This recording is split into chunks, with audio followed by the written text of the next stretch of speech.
stick you outside. Oh yeah! The wind is getting sucked into the squall, so our fun reach turned into sailing really close haul, trying to get above the atolls. We want to get here before dark. We want to pass before dark. Here we are, and these are 2 atolls right here. And Ryan's gonna show. So these are these 2 atolls, and we want to be there before dark time because it's just not. I mean, it's the 2 motus. you don't need to push it, and you don't need to take that risk and doing that at night. But so we're trying to book it as fast as we can, sailing in between those 2 atolls. So that's where we are. That's what we can with a reef in the night. We're sailing conservatively. We are sailing conservatively, but it's okay because, I mean, it's shit weather out there. So I'm okay with sailing conservatively. Yes. So right after Nicole filmed that little kind of greeting for you guys, the tack of our head sail blew out. So she's up forward right now, securing the jib and rigging for stay sail. And she happened to do it right around the same time that the winds from the squall hit. She's doing a good job. Actually, a really good job. When that tack blew, you know, of course it was chaos. The sail started coming out of the left groove. I was like, we need to furl now. She jumped right on the furler, and I jumped on the jib sheet, and we got it in really quickly. And I was like, hey baby, we got to get that other sail up. She's like, on it. Jumped up there, and so far. What? Okay. I'm being given instructions. Okay, holding.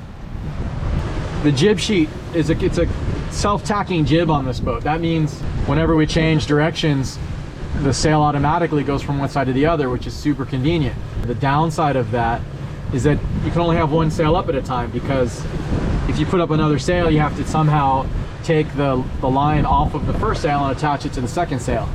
We developed a system where you run a messenger line, a tag line, from that sheet, that line that controls the sail, and it can be done within about 5 to 10 minutes under any condition. She's attaching the halyard, the line that hoists the sail up.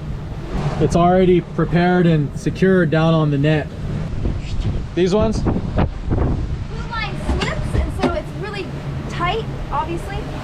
So I have to try and get it. I need that winch. Yeah, I know. So I don't like where you're you're clipped in. I'm clipped in. Oh, the joys of sailing! Oh, she's smiling now because the camera's on. It's okay. It's okay up there. It's not so bad. You did a good job so far, but thank you. Stay focused. Yeah, got it. All right, okay. Going forward. Good one.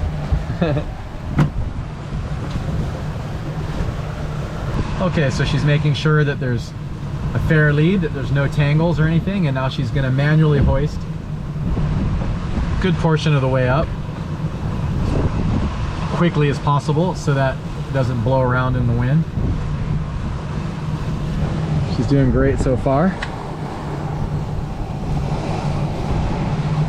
There she goes.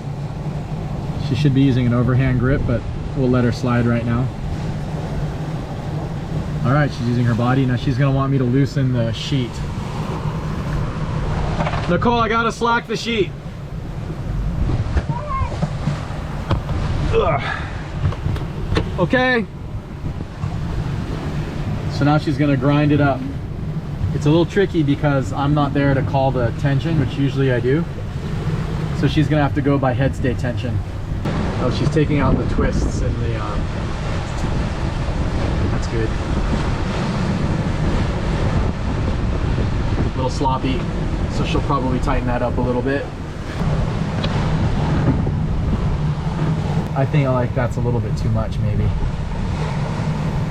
Well, maybe it's okay. It's a little bit tight, but when she says we're going downwind. Yeah, but downwind, a little bit looser is okay. Okay, one sec. Are you ready? Okay, unfurling. So now what I'm doing is I'm pulling out the clew, pulling out the corner of the sail, and she's controlling it with the furling line. But something's not right. She tied the furler off to keep it from flopping, and she didn't untie it now.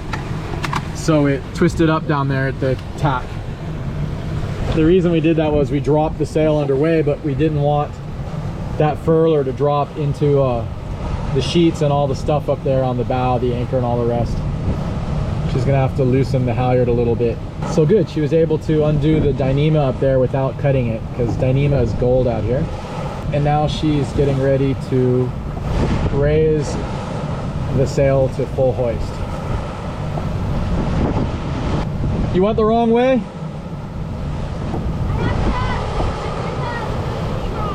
I know. Okay. So she's just gonna reach up and redo it, no big drama.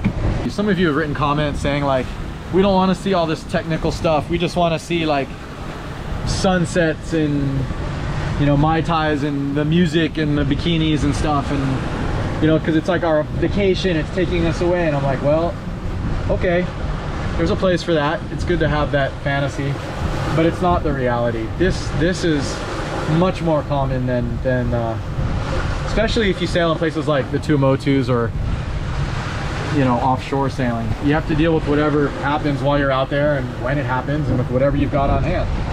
You ready? She says she's ready.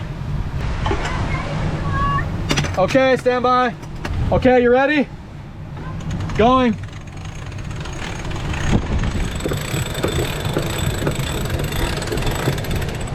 Almost there. Notice that Nicole is clipped in. She's wearing a deck vest, PFD life jacket, and she has a tether clipped in. That's an amazing PFD. It's very, very comfortable, super safe, and it's also a harness. And then look at that, she comes back and takes over the grinding. So that gives me free to look and see what the wind's been doing. I think it's been going left. Yeah, went a little bit left. We might not be able to get them totally streaming at this angle. They're doing okay. That's about as good as we're gonna get, I think. So now let's do the main. Of course, now we're up to 10 knots of speed and accelerating. About to be 4 dark, and we are, because our speed, we are just now passing the atoll. Wind's getting lighter, slowing down. And so at least we're passing it not at night. All right, Ryan said something good. Can you tell them? Nicole wanted to know what I was doing. So what I do is, we have one of our GPSs on board, broadcasts its information via Wi-Fi.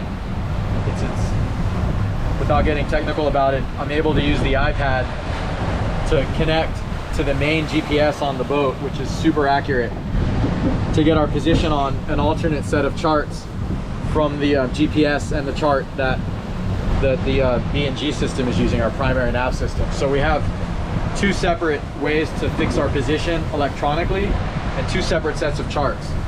But if we lose the house power, or if we lose each of those independent GPSs, then we lose the ability to fix our position electronically, and we lose a track of our positions up to that point. So what I do usually on the hour is I open up the sort of our backup chart, and I just make a waypoint wherever our position is, and it records the time and the date.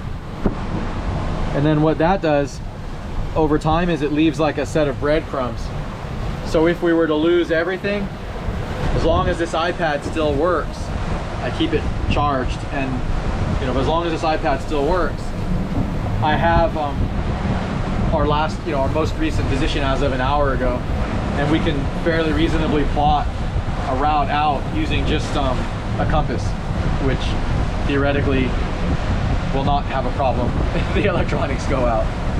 If we lose this iPad also, our next backup is our log, which we record our position quarterly, or in kind of sketchy conditions, I'll record position hourly. And then from there, I can do a plot on the paper charts. Okay. Thank you, honey. So we are at Thank you. 82% charge, so we're good. Yeah, we are. All right, I'm gonna switch this battery out. Sun's going down in about half an hour.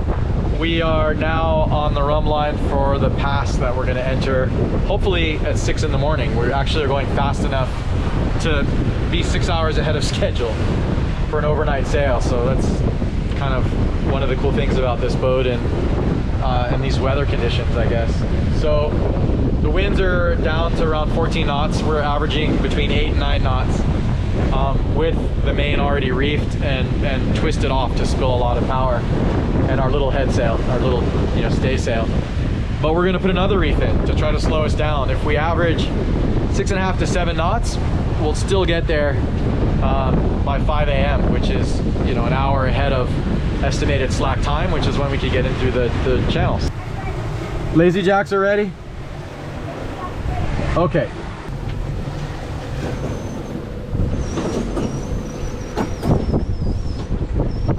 We're down to 3 knots. You can see it cranking down there. Now we have halyard tension. Now she's tightening the clew. Copy, doing the clew. Okay, easy, easy, easy. Is that too much or is that okay? Okay. Clear to maneuver? Okay. Are you cleaned up enough to come back and talk really quick?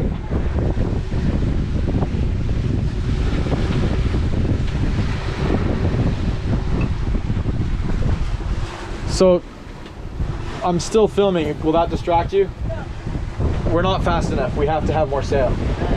The question is, do we want to maybe try the main back where it was and then furl the jib? And try to reach under main only. That might be an idea.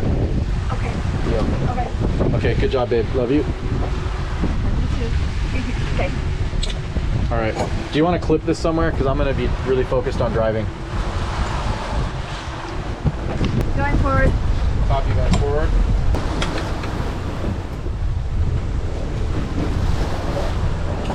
So for this one, we're started the engines to make it easier for her. You're doing great. Once we're clear to maneuver, I'm going to get on course and see what our speed is before you come back. We need the head sail if we want the morning, but not if we want the noon. Yeah, but there's a risk tonight. You're gonna have to keep a really close eye on weather, and you got to be able to know that you can handle the boat at 26 knots if it hits while you're on watch. But baby, we got to make a decision right now. 5.6 knots. We're barely gonna make the noon at this speed.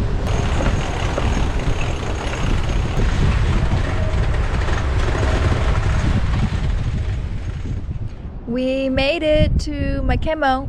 The village is right behind me. We definitely had a spirited sail, to say the least, and we are pooped. This is what happened. We blew out the tack. At least it happened during the day. I've never done so many furling and unfurling and reefing and taking out reefs in one night of sailing ever. I've gotten very good at it. My sail handling skills are like awesome right now. Until next time.